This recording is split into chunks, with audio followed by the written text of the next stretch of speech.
To the delight of the American right, Elon Musk has leveraged his social media platform, X, to support the re-election of President Donald Trump. Right-wingers cheered when Musk suspended the accounts of journalists because to the right-wingers, all those facts and critical questions from the journalists were only standing in the way of the right-wing agenda. 2 years ago, Twitter had rules. Twitter was inclusive, and you could be suspended for disrespecting others. But by purchasing Twitter and turning it into X, Elon Musk has created a platform where you can say anything. Well, as long as Elon Musk agrees. And Trump supporters have loved every part of it, clearly thinking that Elon Musk might be a supervillain, but he's our supervillain. But this week, I wonder if Musk has gone too far, even for the American right, as he has now deplatformed dedicated Trump supporters, including MAGA celebrity Laura Loomer, thereby attacking the core of the MAGA movement. All because Ms. Loomer and others will not accept Elon Musk is playing president and trying to reshape the politics Trump promised. A war is emerging between MAGA and Musk, but who has the power to win it? Let's take a closer look.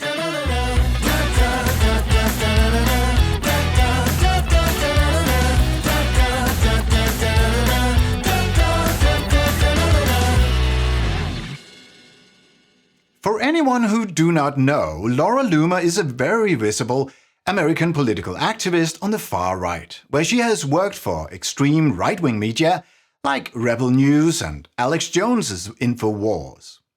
Often when there has been a provocative political happening, Laura Loomer has been at the center of it. She has been so visible, even Donald Trump wanted to hire her for his political campaign. And in September, she was seen traveling with Trump on his campaign trail. But while Laura Loomer seems in agreement with Trump's political message, some of Trump's wealthy donors are not. Elon Musk spent over $250 million on getting Trump elected, but now that the election is over, Musk suddenly wants to reshape Trump's politics to fit the business interests of Elon Musk. During the election, it was quite surprising how strongly Elon Musk supported Trump's anti-immigration message, since Musk himself is an immigrant born in South Africa who only gained a citizenship in 2002. But buying a presidency may have been a classical example of Musk the engineer, always willing to buy something and then re-engineer it to his liking. Because the last few days Elon Musk has shared several posts supporting immigration. He shared a post describing how immigrants contribute to the innovation in the United States, and another post describing how too few Americans are applying for higher education, which is why Musk believes immigrants are needed. And he even posted the following: "It comes down to this: do you want America to win or do you want America to lose? If you force the world's best talent to play for the other side, America will lose."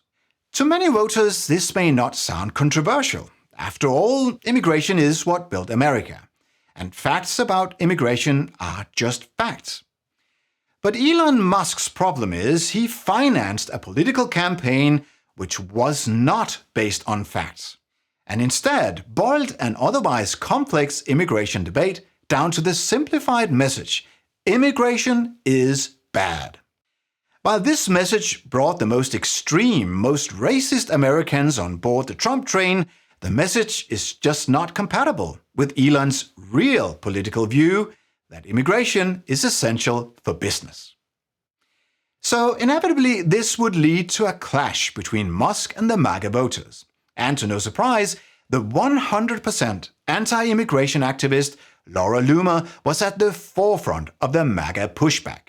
For instance, when Musk tried to clarify that he only wanted the top 0.1% of engineering talent to immigrate to the US, Laura Loomer shared publicly available salary statistics revealing that many of the foreigners working for Elon Musk at Tesla earn less than $100,000 per year, clearly indicating that they are not the expensive top engineering talent Musk claims, but instead an import of cheap labor. It shows this was not an America First agenda, but a Musk-first agenda. And certainly not a good look for Musk, who portrayed himself as a real MAGA supporter when he jumped around on stage to get Trump elected. Laura Loomer is nothing if not persistent, so post by post she kept on fighting Elon Musk on the immigration issue, taking advantage of Musk's claim that X is a free speech platform. But as always with Elon Musk, the marketing can be different from the product. And on Friday, Laura Loomer's verified badge on X was simply removed. This means the X content algorithm will no longer prioritize her posts, thereby significantly limiting her reach on the platform. At the same time, all her paying subscribers on X were removed, effectively destroying her income, and her right to post longer posts was gone too. All of this because for a brief moment Laura Loomer had forgotten Musk's unwritten terms of service: you can say anything on X as long as Musk agrees.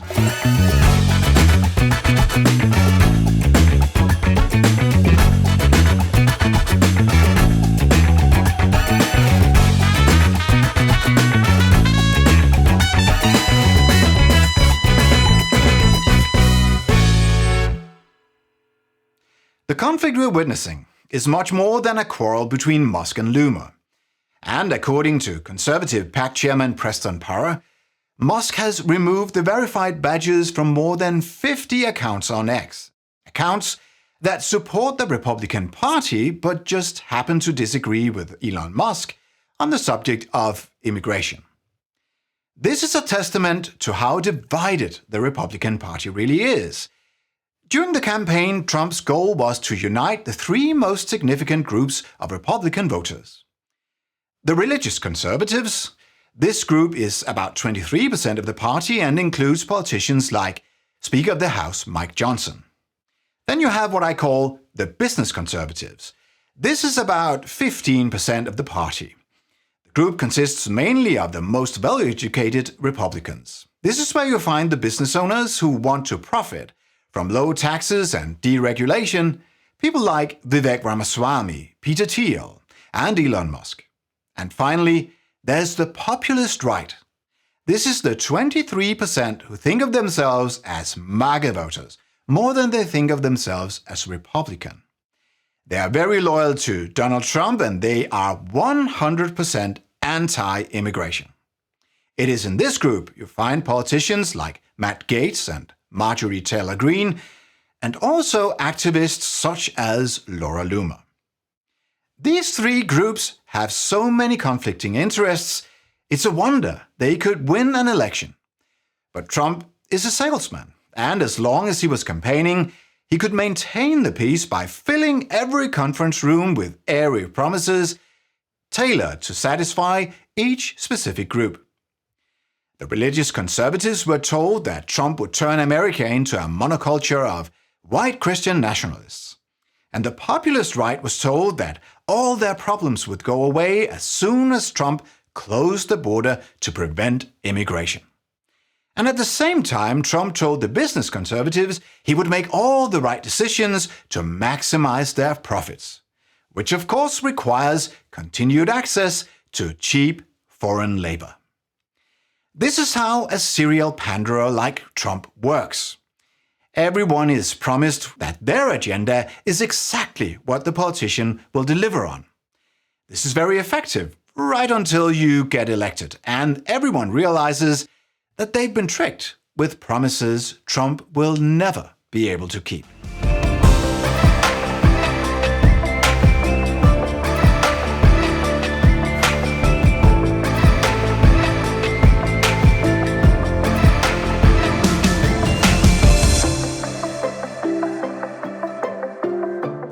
So who will win the war between MAGA and Musk? At the moment, it seems the MAGA Republicans are fighting an uphill battle. Their power lies in their votes, but the midterm elections are 2 years away. And even worse, their main opponent right now, Elon Musk, is not even up for election. Musk is just a billionaire who has bought Trump a presidency, and he's now whispering in Trump's ear. What may decide the endgame is Musk's full control over X, which is still a key platform for political debate among right-wing voters and politicians in the US. Musk has demonstrated his willingness to abuse his power as the owner of X, to obliterate anyone who stands in the way of his business objectives. But Musk is playing a dangerous game. He's betting that the MAGA Republicans are so disorganized they are unable to neutralize his power by simply boycotting X and switching to another platform. Take one look at the millions of left-wing voters who have already abandoned X for platforms like Mastodon and Blue Sky, and you will realize that Musk's power is an illusion. And if the MAGA voters ever reach that conclusion, it would be a devastating blow to Musk's political influence. Though, at least for now, it looks like Musk won the first battle in the MAGA war.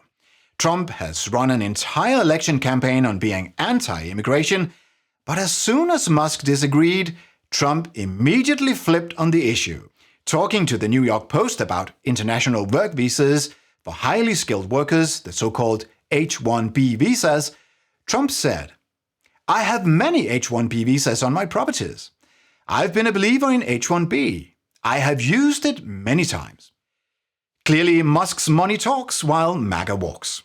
However, the problem with Trump's flip on the immigration issue is he's contradicting the whole purpose of H-1B visas.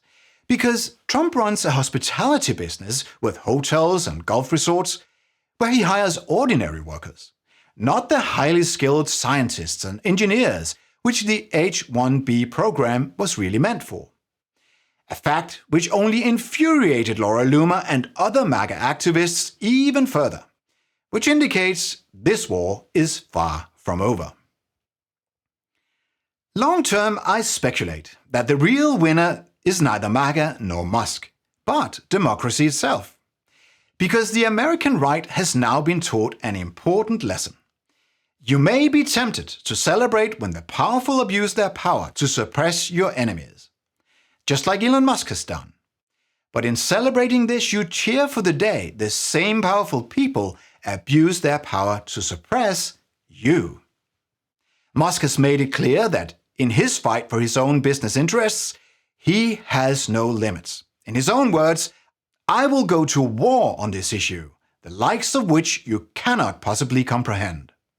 This is the reason the last 2 years with Elon Musk controlling X has felt like one long attack on democracy, made possible by the absence of social media laws that would protect citizens from suppression by abusive platform owners like Elon Musk.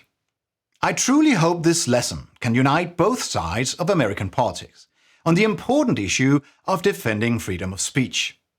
The United States is a democracy, and it's time the people and their representatives teach Elon Musk that the free republic has no king.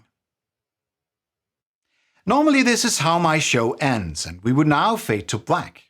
But since this is the last episode of 2024, I would like to thank you, all the viewers, for supporting my channel throughout the year.